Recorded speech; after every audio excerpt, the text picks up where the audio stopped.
Good morning everyone, no? Good morning sa lahat ng ating mga kababayang Pilipinong sumusubaybay. Ganon din sa ating mga kasama ngayon, the private prosecutors, Attorney Virgil Ligutan, and of course Attorney Jay Tolosa, at sa Morning. ating mga kaibigan from the media, no? So for my opening statement, first I would like to welcome yung naging desisyon ng Supreme Court kahapon that pertains to the petitions filed against the House of Representatives, in particular the Committee on Justice. Kaugnay po ito sa ating mga isinagawang proceeding patungkol dito sa mga impeachment complaints laban sa Vice Presidente, where the petitioners raised a lot of constitutional questions. Kasama na po dyan itong mga allegations nila on mini trial, allegations on fishing expedition, allegations on having prejudged the impeachment complaint even before the clarificatory hearing.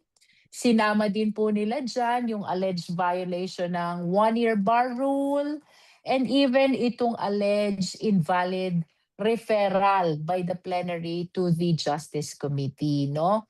We do not want, of course, to dwell so much on these issues because ito na nga yung kahalagahan ng naging desisyon ng Supreme Court kahapon.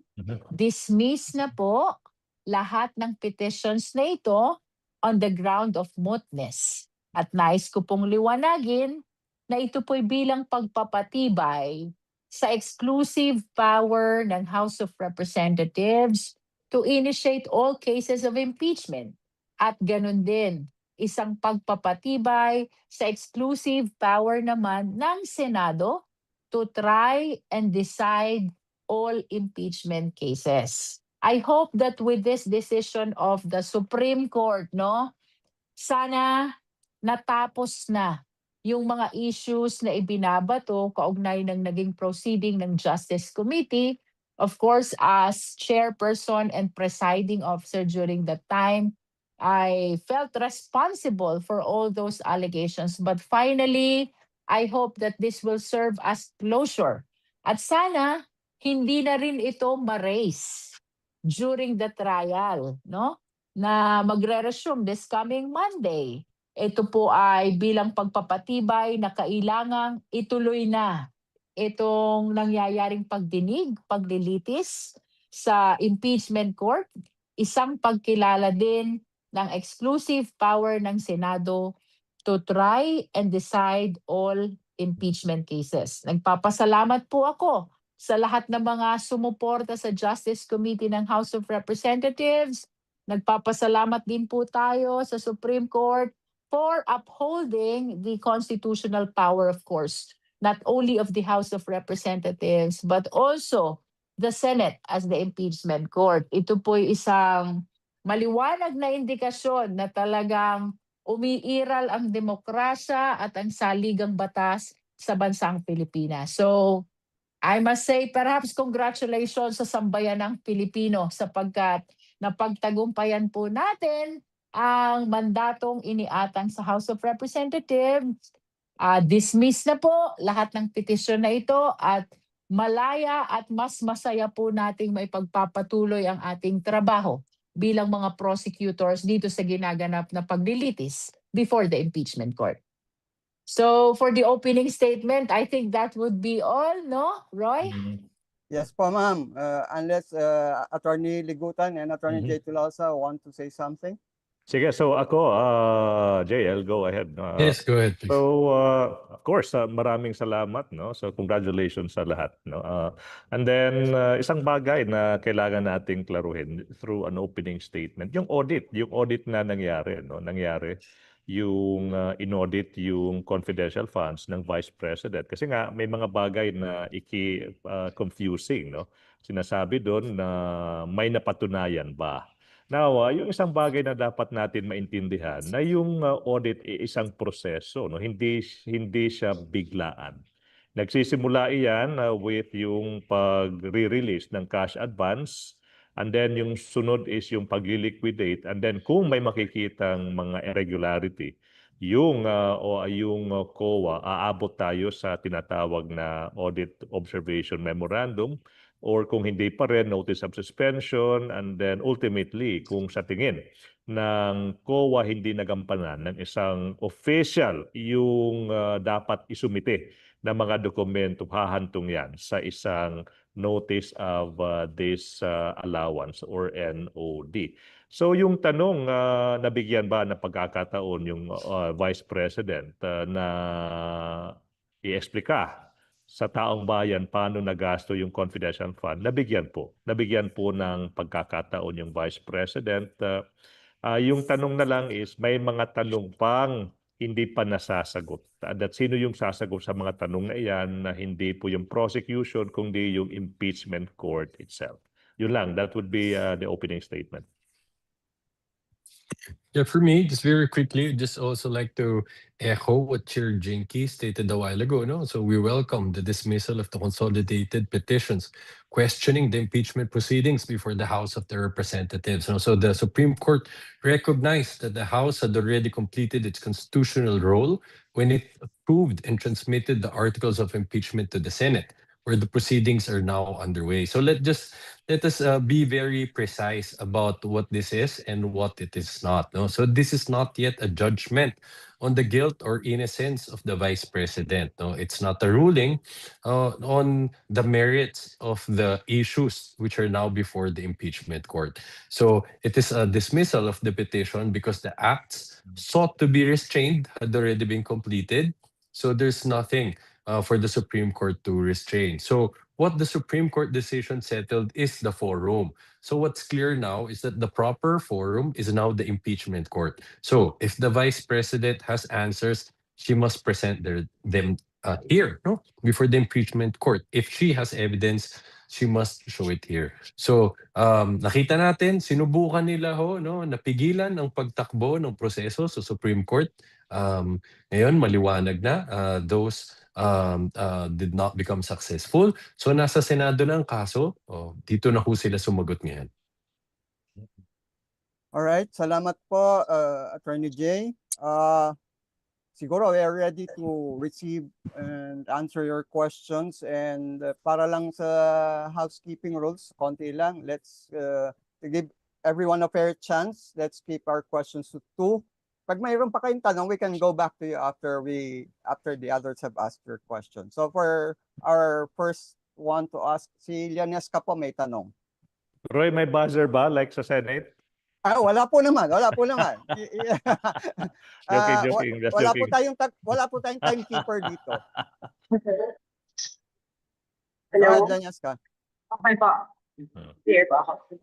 Question ko po, doon po, I think last April, it was confirmed by the OWA, si Attorney Zamora po ng PINFAO, na meron pong notice of disallowance also sa 375 million confidential fund disbursements ng OBP for 2023.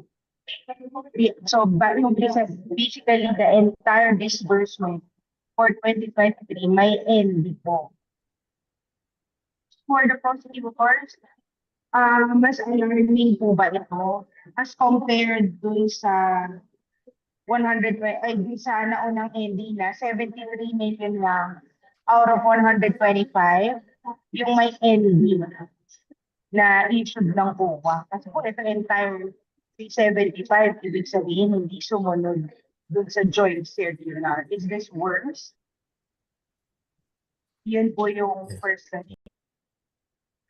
If I could take it, siguro mas maganda hintayin natin ang magiging testimonya ng susunod pa nating testigo paukol sa bagay na to, no? Dahil pare-pareho kaming mga prosecutors, we have to be careful with what we will be disclosing, no? So baka sabihin this goes into the merits of the case already. But yes, napaka-importanting bagay din ito. But mas maganda since ang testigo na umupo, si Attorney Roderick Wamil, na pag-usapan pa lang naman natin, no, yung pagdating dun sa notice of disallowance paukol dun sa last quarter of 2022.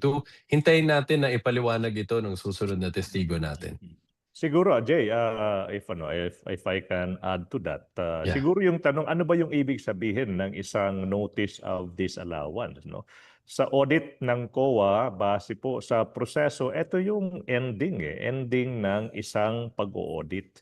So kung sa tingin ng COA through yung mga auditor, may mga irregularity sa paggasta ng pera ng bayan, aabot tayo sa notice of disallowance. Ibig sabihin yan na sa tingin ng COA, yung mga auditor, based sa mga dokumentong isinumite for example, ng isang ahensya like Office of the Vice President, hindi po nagtutugma yung mga dokumentong isinumite. So ibig sabihin ipinapasauli ng COA sa isang official, sa isang agency yung pera, no? Hindi po ito conviction. Pero mabigat na rin po yung ibig sabihin ng notice of disallowance, no? Ipinapasauli kasi nga may mga irregularity na natuklasan yung COA. Siguro yung tanong, Leonesca, no? Ito ba ay penal na or executory na? Napag-usapan kahapon yan, executory na yan. Ibig sabihin, kung wala pong TRO galing sa Supreme Court, kailangan pong gawin ng isang official like the Vice President yung pagpapasauli ng pera. So siguro sa pinapasauli na, ano bang ibig sabihin yan? I think the people can answer the question. Nasabi ng COA, return the money kasi may mga irregularity na nangyari sa paggagasta ng pondo ng pera ng bayan. Yan na siya. Susugan ko lang very Yeah. quickly. Sorry, no, I think if I heard correctly, sabi mo kanina, Leonesca, anong ibig sabihin nito na hindi lang pala isa ang naging notice of disallowance para pala sa lahat ng quarters, no? Of course, we leave it to the appreciation of the court, but mahalaga din to dahil ibig sabihin, ang pagkakamali hindi lang nangyari sa isang installment na pagbigay at paggamit ng confidential funds. Bagkos lahat, no, itong kabuoang confidential funds worth $500 million nagkaroon ng improper liquidation, no? So of course mas bumibigat yung nagiging violation, and yan naman ang nakalagay sa ating articles of impeachment. Itong kabuoang pera nito nagkaroon ng misuse and fraudulent liquidation. And if I may add, no, I think the most important part of it is we should appreciate Joint Circular 2015-01 as the regulations pertaining to entitlement, disbursement, and liquidation of confidential fund and intelligence fund. Ibig sabihin po, usaping confidential fund, dapat ang tinututukan natin, may compliance ba o walang compliance sa Joint Circular 2015-01. At very significant po ang mga naging observation ng ating state auditor, no? For one, palagi niyang binabanggit, dapat merong evidence of success kapag may payment of reward. Second, dapat preferably official receipt or invoice ang magsusupport or justify ng purchases. And third, dapat yung liquidation reports ay consistent dun sa date of disbursements, no? So, without stating a conclusion of fact, at least let us appreciate na itong observations na ito ay kaugnay ng mandato o regulations na nilalaman naman ng 2015-01. So, the important part of it is kapag may public fund, dapat sumusunod tayo sa regulation na mayroon. Kamukha nito, Confidential Fund, Joint Circular 2015-01, ang significant in terms of determining compliance or non-compliance. And that is the importance of the audit process na naging subject matter ng testimonya ng ating mga witness, no? At ito pong pag-audit na ito ay hindi po nangyayari lang in particular dito sa naging subject matter ng audit ng pondo ng OVP or ng DepEd. As a matter of fact, it happens to all public funds. And perhaps yun ang gusto kong maintindihan ng ating mga kababayan. Ang lahat po ng pondo ng bayan ay subject sa audit. At anumang klase ng pondo yan, so long as it is a public fund, dapat sumunod sa regulation na ini-impose ng batas. And for this particular purpose, kapag confidential fund, dapat sumunod sa regulasyon ng Joint Circular 2015-01. Kapag hindi sumunod, ibig sabihin, non-compliance yan, no? And that is the reason kung bakit nagkakaroon ng mga notices of disallowance. Kung sumunod naman, dapat walang notices of disallowance. Tama. All right, Janeska, any follow-up? Hello. Isang follow-up lang po ako. Yung argument, lagi po kasi itong pinuput forward ng defense na yung mga NDs are appealable. They are all appealable. They can go to the Supreme Court for that. And pending that final conclusion, kaya sinasabi nila yan, hindi pa po ito final. Okay, so I think Is that an acceptable reason? I think po pwedeng sagutin yan. So yung argument na po pwede pang iapila sa Supreme Court, no? We beg to disagree with that, no? Napakaklaro po, executory na yung decision, no? Decision ng COA Commission, yung ina-uphold yung notice of disallowance, executory na yan. Yung bagay na po pwedeng iakyat sa Supreme Court, siguro medyo technical pero we have no choice, no? Iba yung inaapila mo sa Supreme Court through regular channel, yung pag-aapila. Tsaka iba pa rin yung tinatawag natin sa batas na Rule 65 certiorari. Ibig sabihin doon, pag Rule 65 certiorari, kung walang TRO, yung Supreme Courts, executory na.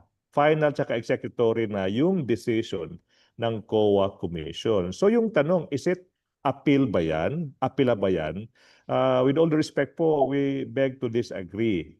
Ibig sabihin, kung hindi po mag-i-issue ng TRO yung Supreme Court, tapos na po yung boxing.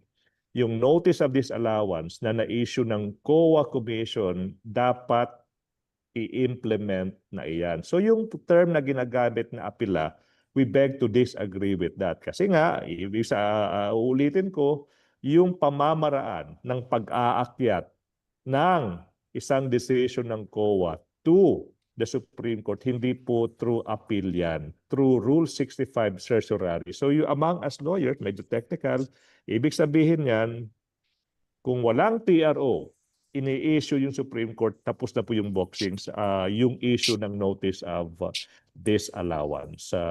Janeska. Thank you po. That's all from my end. All right. Kung walang comment si Kong Jinky at saka si Attorney Jay, Haji, you can ask your question now. Magandang umaga po. I only have 2 questions, promise.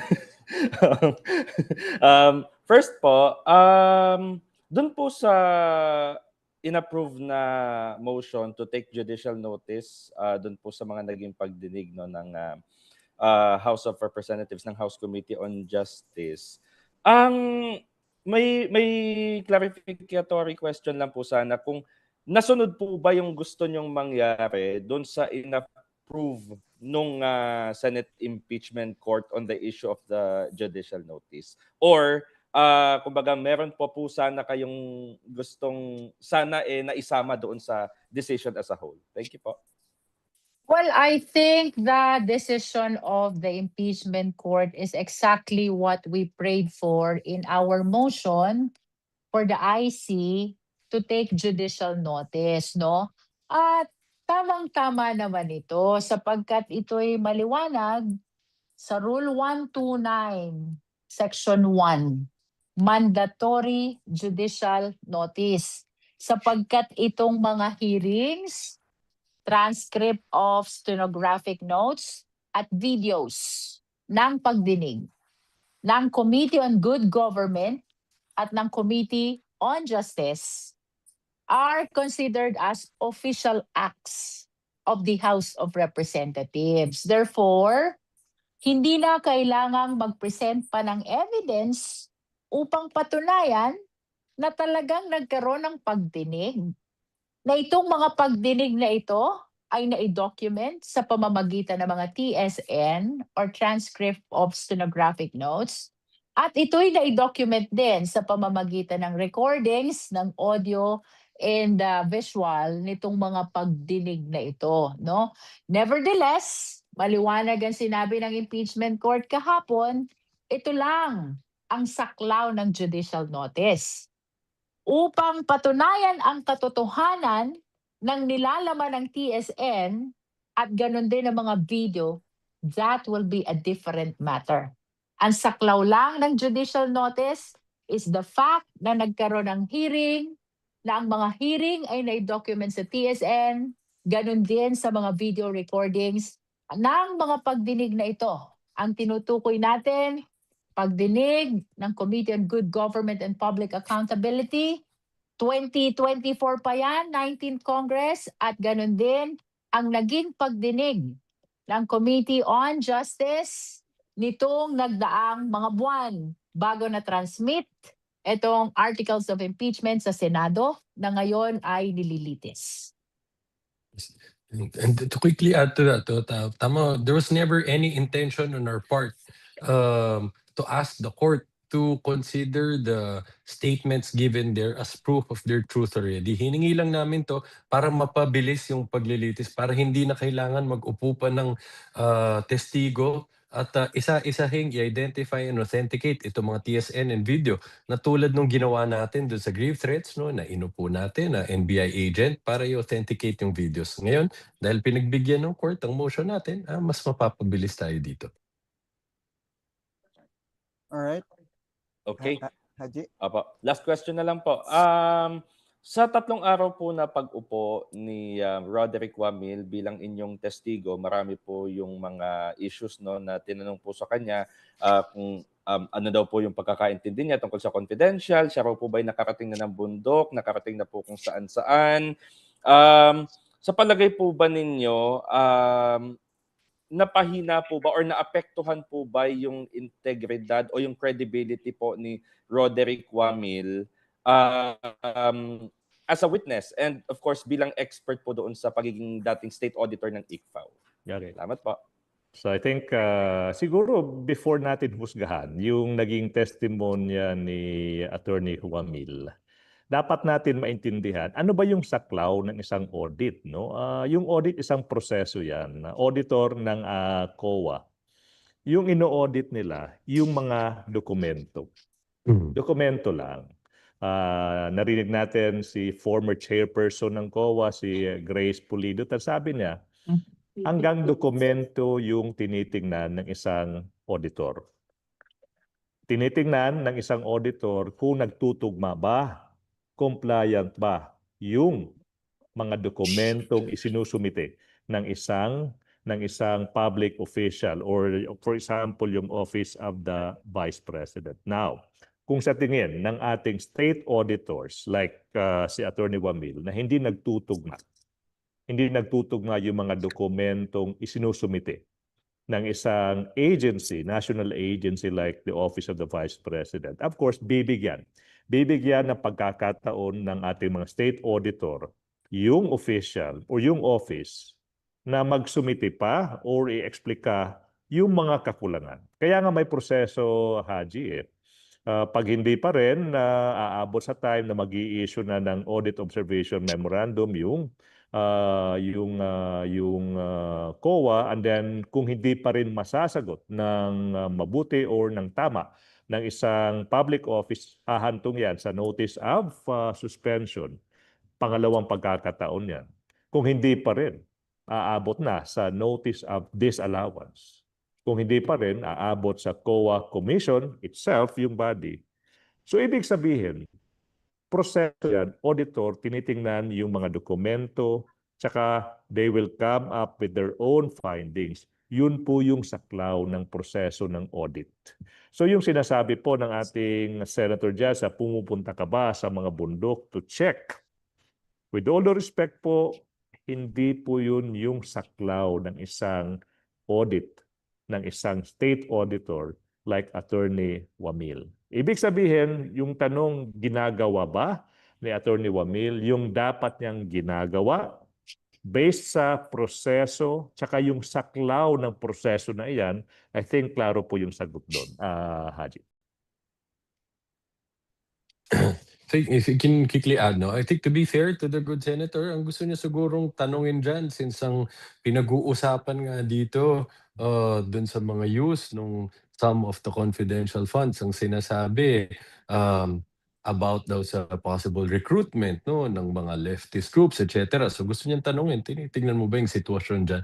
Pero sabi nga niya, hindi ito investigation, it's an audit, and as stated by Attorney Ligutan, what they conducted is a compliance audit. So it's documentary audit. So they're confined to the four corners of those documents. So yun lang ang tinitignan nila. Kaya yan naman ang naging mga discrepancies or issues na na-point out niya. For example, kapag makikita yung dates, may problema.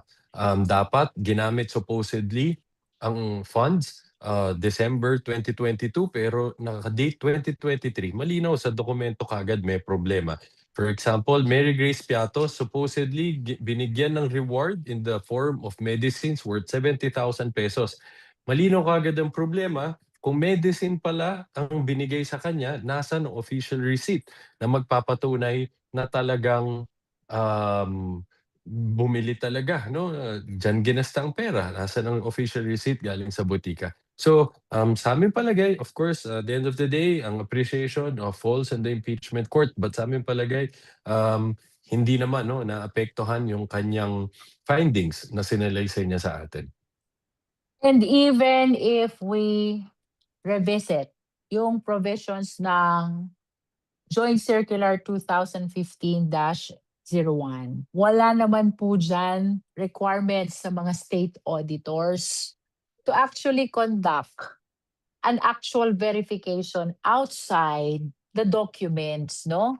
So, maliwanag po at very consistent ang ating state auditor when he said na ang tiningnan mga dokumento. At ito lamang din naman po ang requirement ng Joint Circular 2015-01. If indeed, kakailanganin ng actual verification, I remember Senator Ping Lacson even commented or manifested na sana dagdagan itong provision ng Joint Circular so that actual verification may be conducted as well. Nevertheless, very consistent po ang ating state auditor. Ang tinutukan niya, compliance or non-compliance with the requirements of the regulations, and that is Joint Circular 2015-01. At kagaya po ng nabanggit ko kanina, maliwanag din niyang ipinahayag yung mga observations niya, yung kawalan ng evidence of success, kawalan ng OR at saka sales invoice, at ang hindi pagtugma ng acknowledgement receipts kaugnay ng petsa dito naman sa date ng disbursements. Okay, if I may add here na quickly lang, no, yung usaping pagbibigay ng medisina, no, medicine. Kaya nga may nagtanong ibig sabihin ba na yung isang informant kailangan munang magbigay ng information bago makatanggap ng medisina, no? Isang bagay. Ang pangalawa, pati ba yung saan binili yung gamot confidential? Siguro, pwede yung nabigyan. Ibang usapan yan. Pero yung tanong, saan ka bumili ng medisina, ng gamot? Pati ba yan confidential? Anong national security concern doon? Kaya nga alala ko, correct me if I'm wrong, sabi ng ating witness, si Attorney Wamil, sabi niya, parang unusual na puro acknowledgement receipt lang yung ipresidenta. Wala man lang official receipts. Saan binili yung gamot? Kung nabili ba yun? Wala man lang official receipts. Wala pong security concern kung binili mo yung gamot sa isang butika, sa isang Desmol, Mercury, Rose, Southstar. Anong confidential dun? Ba't hindi makaproduce ng actual receipt galing sa mga butikang yun? Maraming salamat po. Thank you, Siguro Haji. idagdag lang Okay. natin doon, Roy, no? Yung kaugnay pa rin ng sinabi ni Attorney Virgil, merong isang napaka-klarong linya na binanggit si Attorney Wamel. Hindi confidential ang binilhan. Yung paggagamitan ang confidential, no? So, syempre, it would have been more credible kung supported yan ng mga official receipts at saka sales invoices which should have disclosed kung saan binili itong mga supplies na ito, no? Again, ang sabi ni Attorney Wamil, hindi confidential ang binilhan. Ang paggagamitan ang confidential. Yes, so tama. Salamat po sa malinaw na explanation, Kong Jinky. And salamat din, Haji, for strict compliance with our agreement. Anyway, kasunod po magtatanong si Earl naman. Good morning. Hello po. Am I clear naman po on your end? Apo. Good morning po, private prosecutors and to lead prosecutor Luistro. Last night, Andy Lim stole the spotlight for a glimpse from Mary Grace Piatos. Simple lang naman po yung tanong ko. With all these fictitious and seemingly bogus names, tingin niyo po ba ay talagang nag-imbento lang ng pangalan para mahanapan ng lusot na maliquidate yung confidential funds? Fire. Siguro, what I would say is this. Oh. Maganda yung tanong ni Senator Bam tungkol dyan. Tinatanong ng diretsuhan ang depensa. Ano pong posisyon nyo dito? Sinasabi nyo ba na alias lang to? Dahil hanggang ngayon, wala pang malinaw na posisyon ng depensa dyan. Tulad nga ng pinunto ni Senator Bam, walang kahit sa answer nila to the articles of impeachment, hindi din nila sinagot yung issue na yan. No? At wala din tayong narinig galing sa mga naging testigo na natin na noong sila ay tumutugon sa mga AOM, notes of suspension, etc., that they indicated that these are aliases. So, sa ngayon, kung wala silang ganong statement, ang presumption natin ay totoong tao yan. No? Kaya nga sabi namin sa articles of impeachment, I mean, they're not supposed to be, they were not represented to be aliases. No? Pinakita, totoong taong tumanggap, but as stated the articles of impeachment, wala naman katunayan na nag-exist talaga ang mga totoong tao na to sa PSA records. So sabi namin sa articles of impeachment, fictitious itong mga tao na to. So ngayon, hintayin natin kung anong magiging teorya nila dito pag sila na magpepresenta ng ebidensya. Kung biglang sasabihin nila, aliases pala yung mga yan. But madaming katanungan dyan na kailangan pa rin ng harapin kahit yun ang susubukan nilang gawing depensa o teorya. So sir, at this, sir, sige po, attorney, sir. Okay, so siguro dalawang bagay. No? Yung una, ano ba yung dapat nating asahan sa isang resibo? Yung default na inaasahan ng taong bayan, kung po pwede, dapat tama, totoong pangalan ng totoong tao yung nakasulat sa isang acknowledgement receipt o resibo. Di ba? Kasi nga, pondo ng bayan yan, so dapat malaman.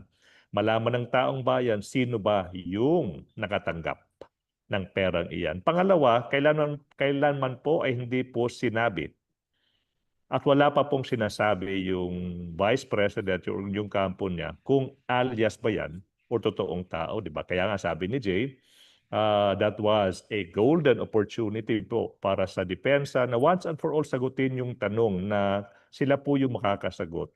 Mary Grace Piatos, yan ba ay alias o yan ba ay pangalan ng isang totoong tao? Unfortunately, na-miss po ng depensa yung oportunidad na iyan. Sabi nila, we will answer that when the time comes. Sabi ng taong bayan, ako, almost 2 years na hanggang ngayon ba, wala pang sagot.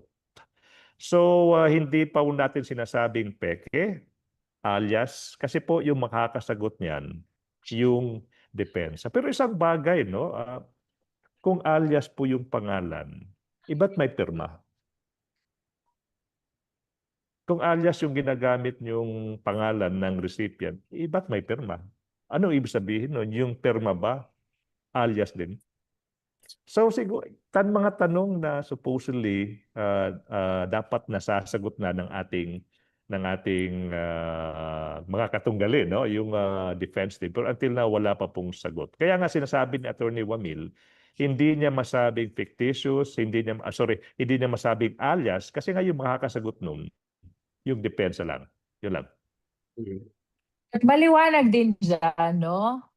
Alias man o totoong pangalan, dapat ang public officials ina-account ang pondo ng taong bayan.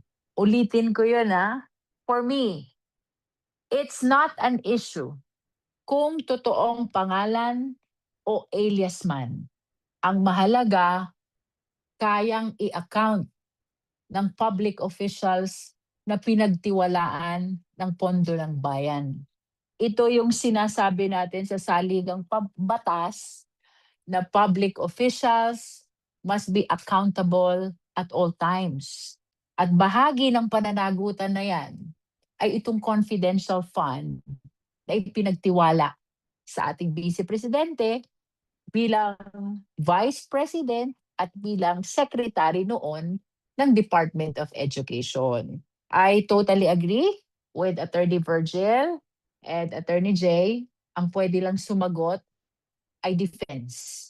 But at the end of the day, alias man o totoo man, the fact remains, kailangang i-account ng lingkod bayan ang pera ng bayan. If I Thank may you, add ma'am. to that, Chair, no? Kasi Okay po. yung unang mga katanungan ng ating kaibigan sa defense team, pino-point out nila na yung nagbigay naman, aprobado naman ng Office of the President. Ibig sabihin ba na just because aprobado ng presidente yung pagre-release ng confidential fund sa isang official, exempted na ba yung official na yan from accounting sa perang binigay? Hindi eh. So, it doesn't follow eh. Na just because binigyan ka ng pera, hindi ibig sabihin hindi ka na obligadong i-account ng tama, ng naaayon sa COA, yung pag-a-account ng perang ibinigay sa iyo. Kasi nga, inulit-ulit, pondo, pera ng taong bayan yan. Hindi mo perang personal yan.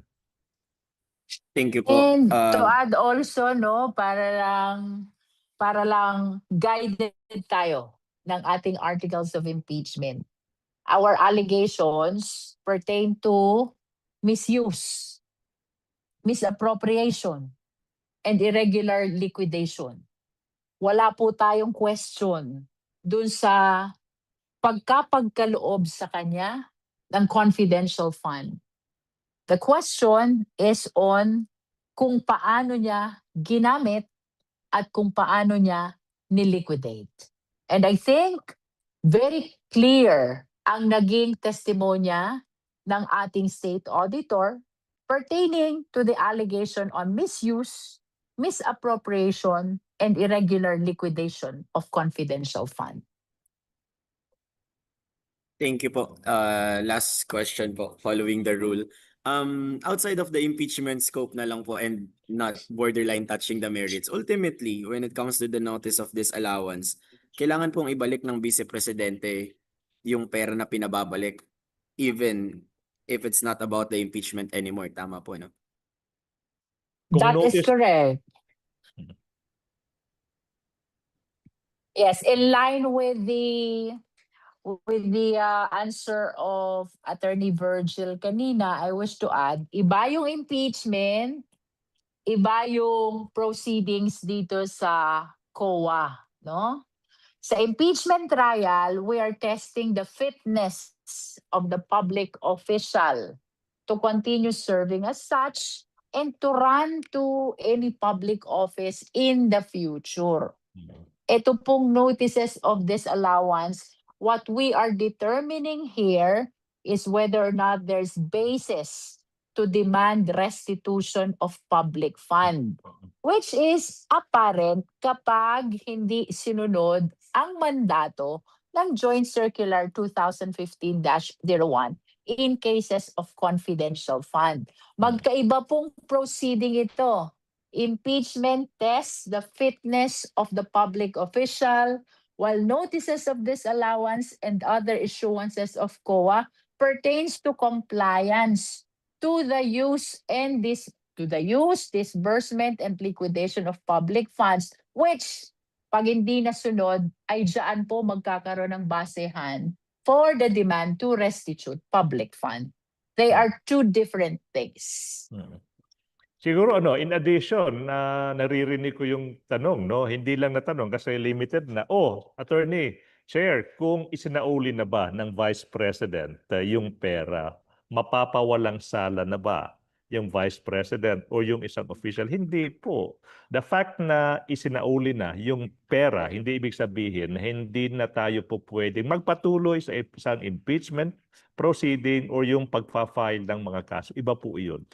Example, no, hindi na to related by analogy, no. Kung yung isang tao na mali yung pinaggamitan ng pera ipinagkaloob sa kanya, isinauli yung pera, mapapatawad mo na ba ng ganun-ganun lang? Hindi na ba natin dapat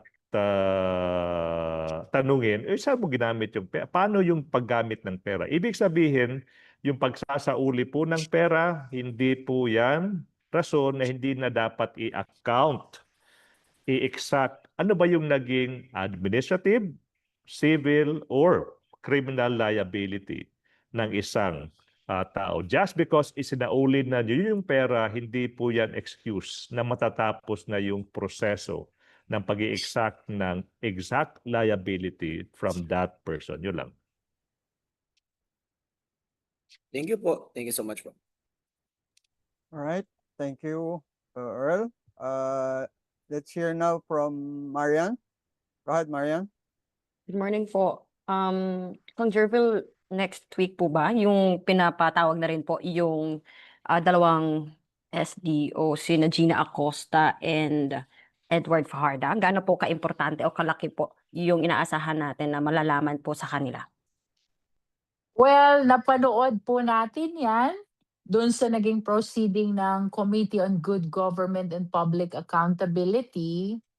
Si Gina Acosta ay nagsalaysay noon na pagkatapos ng ma-encash yung pera, ay tinurn over na niya dito sa security officer kay Colonel Lachica, no? And then she was asked, bakit mo ginawa yon? When you are the accountable officer, ikaw ang SDO, ikaw ang banded, ikaw dapat ang nagdi-disburse personally sa mga recipients ng confidential fund. Klaro ang sagot niya. Utos po ng boss ko. And she was referring to Vice President Sara Duterte, no? The same, yung naging testimonya sa Good Government Committee hearing ng SDO ng DepEd, no? Kung saan tinanong naman siya ni Congressman Ako, pagkatapos mong ma-encash yung cheque, anong sunod mong ginawa? Tinurn over din sa security officer, si Colonel Nolasco. And then when she was being asked about the names of these recipients, ang sabi niya, hindi ko po sila kilala sapagkat hindi po ako ang nagbigay sa kanila ng pera. It was Colonel Nolasco na nakakakilala dito sa ating mga recipients, no? So, tinanong din siya, bakit mo ginawa yun? Ikaw yung accountable officer, utos din ng DepEd Secretary, who during the time, of course, is Vice President Sara Duterte also. This testimony, itong naging kwento ng ating mga special disbursing officer back in the 19th Congress, napakahalaga po nito dito sa pagtinig na ito. And let's wait and see kung anong sasabihin naman nila dito sa ating paglilitis pagdating ng kanilang turn Of course, that will be after the conclusion of testimony ni Silene Del Campo at ganun din ni Marivic Pareja na ating Legislative Information Archive Director, no? So, sana maging consistent sila sa kanilang mga naging kwento na, because I will not understand if after their clear narration of what happened during the hearing of the Committee on Good Government ay biglang mababago ang kanilang kwento. Hindi ko maiintindihan yun. I understand, ma'am, kayo po yung nag-interpolate kay Gina Acosta during that time ng 19th Congress, the Good Government Committee hearing. And when you said po, sana maging consistent, ano po ba yung mga posibilidad na mangyari po? Well, I don't know, no? Hindi natin alam. Apparently, they are considered as hostile witnesses. Hostile because they are attached, associated, and perhaps part nung mga naging proseso netong alleged incidents in the articles of impeachment. Ang kailangan lang naman po natin dito, magsabi sila ng totoo as to what really happened during the time na dinisburse at niliquidate itong mga confidential fund na ito, no? But what if, ma'am, biglang hindi ko po maalala, wala po akong recollection, ganun po ang maging sagot kumbaga ng testigo if ever sumalang na sila. Pwede Bawal bang magsinungaling, ha? Bawal magsinungaling because they are under oath, and then they have to explain kung bakit taliwas yung sinasabi nila ngayon dun sa naging prior declarations nila. And we have to understand na yung mga naging kwento nila noong time ng legislative inquiry ng Committee on Good Government, that is also a formal proceeding, at under oath din sila doon. So which is which, no? Pero wag natin i-preempt sapagkat sila'y sasalang pa lamang. If I may add to that, siguro procedurally sa mga court watchers dyan, no? Yung pagkakaiba with this, yung testigo na si Acosta, si Fahardam, sila po ay itinuturing na mga unwilling or na-mention po ni Chair na hostile or hostile witness. Ito po yung pagkakaiba ng dalawang testigo na ito sa mga naunang testigo ng prosecution. This time, no, i-consider sila na unwilling or hostile or hostile witnesses. May pagkakaiba po yan. Yun yung dapat abangan ng taong bayan sa susunod na mga pagdinig next week. Dadagdagan ko din quickly dun sa nasabi ni Kong Jinky na hindi natin alam, posible biglang mag-iba ang sasabihin nila, no? Isa pang pwedeng posibilidad, paano kung biglang, alam mo, magkalaglagan na dito, sabihin na lang nila, actually kami lang ang may problema dito, kami lang may kasalanan dito. But ang maganda naman dyan, sinagot na din, no, yung ganyang klaseng eventuality ng witness natin na si Attorney Wamil. Ang sabi niya, napakaliwanag, under the law, under the Joint Circular.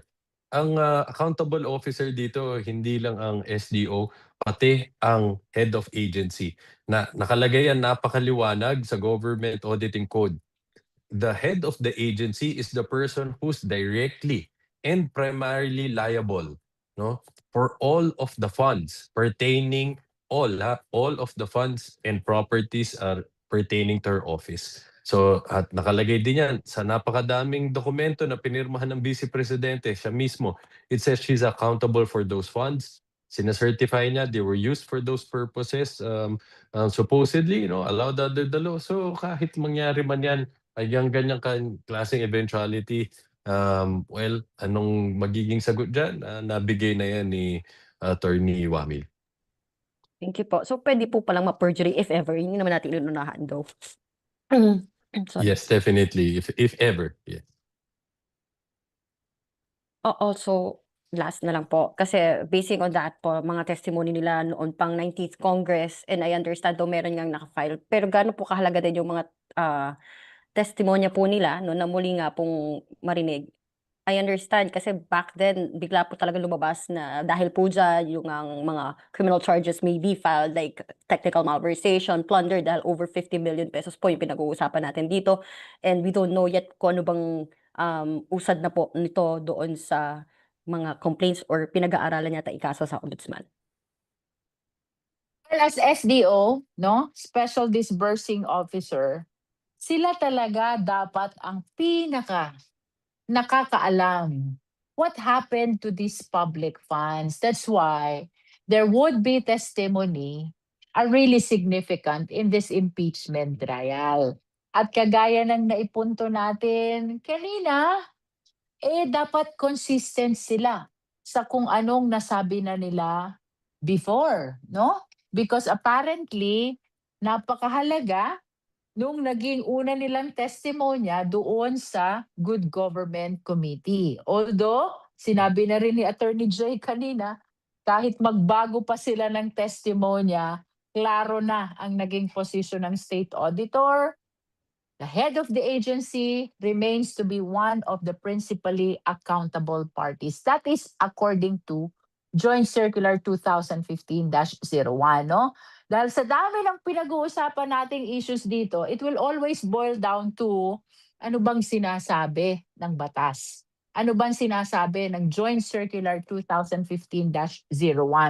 Iniutos man o hindi, maliwanag ang probisyon ng Joint Circular na nanatiling principally liable ang head of agency. Last na lang, ma'am. Maisasala ba natin sila next week? Lalo na kung si Wamil nga, 3 days po yung na-allot natin, 800 plus documents. Si Del Campo, mukhang mas marami pa po yung ipipresentang document sa kanya. Sana pumayag mag-stipulate yung defense para bumilis, no? Binigyan naman tayo ng opportunity ng impeachment court to do the comparison before the clerk of court so that when we resume on Monday, they will be ready to answer whether they will agree to stipulation. Kung parehas naman ang dokumento ng prosecution sa dokumento ng defense, bakit naman hindi sila mag-stipulate? But nevertheless, maliwanag ang posisyon ni Attorney Kapunan, ayaw nyo pa rin mag-stipulate, gagamitin ng prosecution ang dokumento ng defense. I think with that, we will be able to move faster than the presentation of sana ni Attorney Wamil. Sana mas mabilis itong kay Miss Eileen Del Campo. Marian, no, I can't help but to comment on that. Alam mo, yung nagiging posisyon ng defense na baka daw hindi magkapareho yung dokumentong hawak, yung ipinipresenta ng mga state auditors, baka daw hindi pareho sa mga dokumentong hawak nila. Galing mismo sa kanila. Galing mismo sa Office of the Vice President saka sa DepEd yung mga dokumentong yan. Kaya nga, ito, I'm speaking as a practicing lawyer, medyo kakaiba, medyo unusual yung argumento na baka yung ipinipresenta ng isang state auditor baka iba sa isinumite ng offices ng Vice President at DepEd. Medyo kakaiba yung argument na iyon, no? Kaya nga parang humahaba yung proseso, nabigyan na po ng opportunity during pre-trial, hindi pa rin po nag-stipulate yung defense, doon po yung dapat yung opportunity doon, and then nabigyan na ulit ng pangalawang pagkakataon kahapon, ayaw pa rin nila. Kaya nga, napilitan yung ating kaibigan, sabi ni Attorney Lorna Kapunan, kung yun yung position nyo, gagamitin namin yung dokumento nyo. Parang ayaw pa rin. Isang bagay, Marian, speaking as a practicing lawyer, unusual, kakaiba, hindi ko maintindihan. You think this is a deliberate attempt po para i-delay itong proceedings, lalo na may pagkakataon naman during the pre-trial, and then yet they opted not to, yung pareho po sana kayo, yung ginawa nyo sana before, pero ginawa nila separate markings. At saka alam mo, Marian, hindi po namin dapat sagutin yung tanong na yan. Nice try. Yeah. But what we could say is, we won't venture, I guess, into their intentions, kung sinasadya na nila to o hindi. But what is clear is, whether it's intentional or not, these things are causing delay. Maliwanag yan. Nakita natin yan dun sa pagpresenta kay Roderick Wamil, nag-recess tayo more than 1 hour. Ganyan na naman tayo dito kay Silene De Los Campos. So itong actions nila, they're causing delay. So hopefully, no, there'll be more, nabigyan tayo ng additional chance, no, niyang presiding officer, umupo ulit before clerk of court. Tingnan natin kung magiging action nila this time. Thank you po. Thank you so much. Thank you, Attorney Jay and Marian. Kahit may delay dun sa proceedings, hindi na natin pwedeng i-delay yung pagtatanong ni Bernard. Bernard, ikaw naman. Thank you. Yung mga doon sa mga testimony ni Attorney Wamil, do you think wala nang paraan na hindi na makakalusot si VP Sara dito sa kasong confidential funds? Well, we have to consider the fact na marami pa pong testigong iprepresenta ang prosecution kaugnay ng Article 1, no? Yung kay Wamil, it pertains only to compliance or non-compliance with Joint Circular 2015-01. But remember, no, our allegations is confined on the grounds for impeachment. So asahan po ninyo na marami pang testigo ang magsasalaysay upang kumumpleto dun sa naging alegasyon ng prosecution sa ating articles of impeachment. I must say that the testimony of Wamil, while it is very much significant, is not enough to complete the theory of Article 1 of the Articles of Impeachment. Marami pa po ang nakalinyang testigo, kaugnay pa rin nitong confidential fund. In addition to that, Chair, no, yung isang take-away, no, significant, mahalagang bagay na nasabi, tsaka napatunayan based on record na to sa naging testimonya ni Attorney Wamil, yung sinabi niya na kung susundin natin yung 2015 circular, may mga ebidensya na, prima facie evidence, na personal yung pinagamitan ng perang iyan. Uulitin ko, base po sa 2015 circular, joint circular, base na rin sa naging testimonya ni Attorney Wamil. Because sa mga red flags, dahil sa mga irregularities na na-flag ng COA through its state auditors, dahil po umabot na po sa notice of disallowance, nag-a-arise na po yung presumption na personal yung pinagamitan ng pera. Now, isang bagay na dapat po nating malaman tsaka maintindihan, kung nag-a-arise na po yung presumption na iyan, kargo na po ng kabila ng ating mga katunggali, ng ating defense team, tsaka ng Vice President herself. Burden na po, kargo na po nila, na patunayan na hindi personal yung pinagamitan ng perang iyan. Nag-shift na po yung tinatawag natin na burden of evidence. Ulitin ko, kasi po nasabi na po ng COA through Attorney Wamil na may presumption, prima facie evidence na personal yung pinagamitan ng pera, hindi through yung mga confidential activities. Trabaho na po, obligasyon na po, burden na po ng depensa na patunayan na hindi personal yung pinagamitan ng pera niya. Go ahead, Bernard. Ano ba? So yung dalawang SDO, mga boss, mga sirs, hindi siya na pwedeng gawing sacrificial lamb kasi without naming names ng senator judge, parang yun ang gusto na i-sacrifice nyo tong dalawa na to para makaligtas yung VP.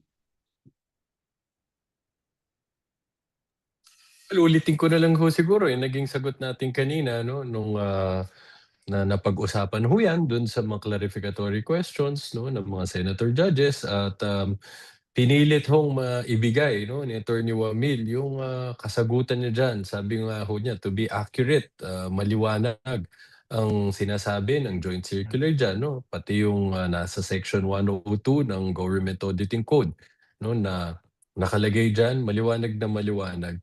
The head of the agency is directly and primarily responsible for all funds and properties pertaining to his or her office. No? Pati dun sa joint circular, napakadaming provisions dyan nakalagay. The head of the agency should directly supervise the use of confidential funds. She should ensure proper compliance with the liquidation process under the joint circular. So maliwanag, no? Hindi makakatakas ang head of agency sa responsibilidad, no? At pananagutan para mapakita na nagamit ng wasto ang confidential funds. So kahit kaya nga sabi ho natin kanina, kahit na not to preempt their statements, no, but kahit pumunta man dyan, biglang sabihin ng mga SDO, sila lang may kasalanan dito, hindi ho magiging sapat yan dahil na dito sa mga na-explain na sa atin ni Atty. Wamil. After Bernard, pakinggan po naman natin si Vel. Siguro we can accommodate one more question. Okay. Hello. Yeah. Sa ongoing po na Malacanang press briefing, tinanong po si Yusek Claire kung ano po yung pinaka-bias sa tanong sa mga senator judges. Ang sagot po ng Malacanang is yung SDO lang daw yung accountable when turn na ni Senator Judge Amy Marcos to interject. And sabi pa po ni Yusek Claire na hindi dapat nag-examine at nakikipagdebate sa witness ang senator judge. Your comment on this po? Well, I wish to believe, no, na inquisitive lang sila, kaya meron silang mga tanong na ganyan. Pero ang mas mahalaga, maliwanag ang naging sagot ni Attorney Wamil, no? Hindi nalilimit ang liability sa SDO. Because like what Attorney J just said, maliwanag ang probisyon ng joint circular at ganun din ang auditing code. Principally or primarily liable ang head of agency, no? So I think it is significant really that the witness is telling the truth, the witness is competent, because regardless of the nature of the question coming from the senator judges, isa lang ang lalabas na sagot. Even when Attorney Claire is saying na bias ang ibang senator judges, no, I think mag-focus tayo dun sa ating testigo. That regardless of the nature of the questions, kahit sang anggulo mo siya tanungin, very consistent ang testigo sa kanyang isinasagot, no? And pertaining to the liability, hindi siya limited sa SDO. Maliwanag sa batas, the head of agency is primarily liable. In addition to that, Chair, no, quickly, maliwanag rin sa mga ebidensya, testimonya na may pirma yung official, vice president, sa mga dokumento na nagpapatunay na alam niya, tsaka pinapatunayan niya saan, paano, kailan ginamit yung pera. So mahirap pong tanggapin, intindihin, yung isang argumento na pumirma yung isang official, yung head of agency, pumirma, tsaka sasabihin na despite yung actual na participation, sasabihin na yung liable lang yung mga lower rank official. Unfair naman yan. Tsaka siguro yung tanong, no? Kung yung mapapatunayan ng personal na pinagamitan ng pera ng official na yan, walang question, hindi natin dapat ng pagkatiwalaan pa. Siguro, but I will venture to ask this question. Assuming, but not conceding, na walang kinalaman yung official sa paggasta ng perang iyan, yung tanong siguro is, mapagkakatiwalaan pa ba natin yan? Yung official na wala man lang alam, wala man lang prosesong sinunod, wala man lang oversight mechanism na sinusunod, upang malaman yan, iba na yung pinagagamitan ng mga subordinates niya. Yung pera po, 500 million pesos. Pera po natin yan. Pera na dapat sanang ginamit na sa ibang bagay na mas makakatulong sa ating taong bayan. Kung sasabihin nila walang kinalaman yung official na yan, I would not trust that official anymore.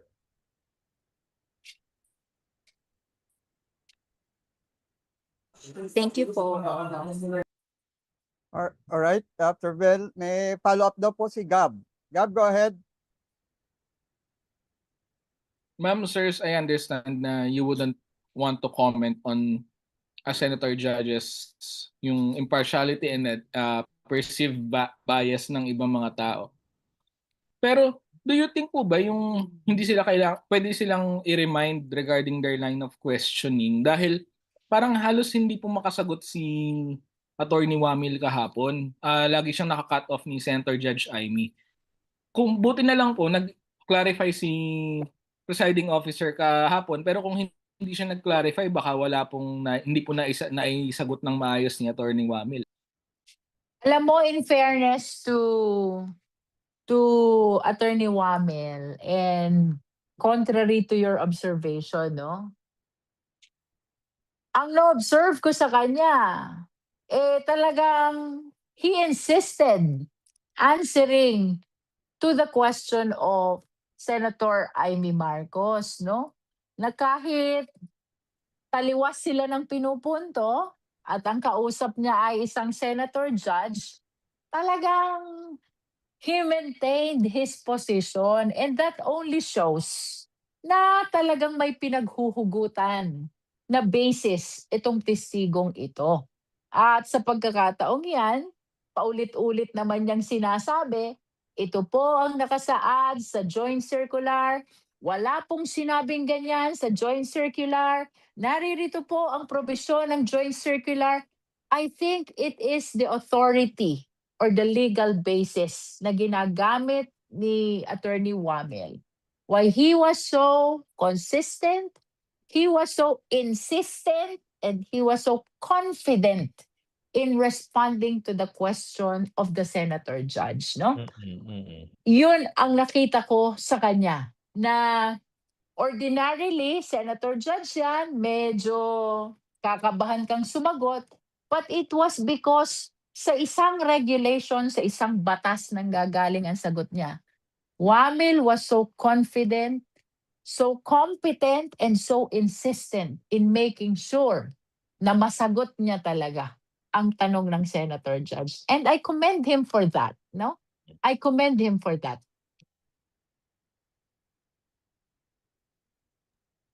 Ma'am, pero ang concern ko kasi, what if merong ibang witnesses na not as insistent as Wamil, tapos ma-cut off sila ng senator judge? Hindi po ba siya subject for a manifestation? Or maybe a gentle request na pasagutin po yung mga witness? Kasi insistent nga po si Attorney Wamil, pero Senator Amy was obviously trying to cut him off several times.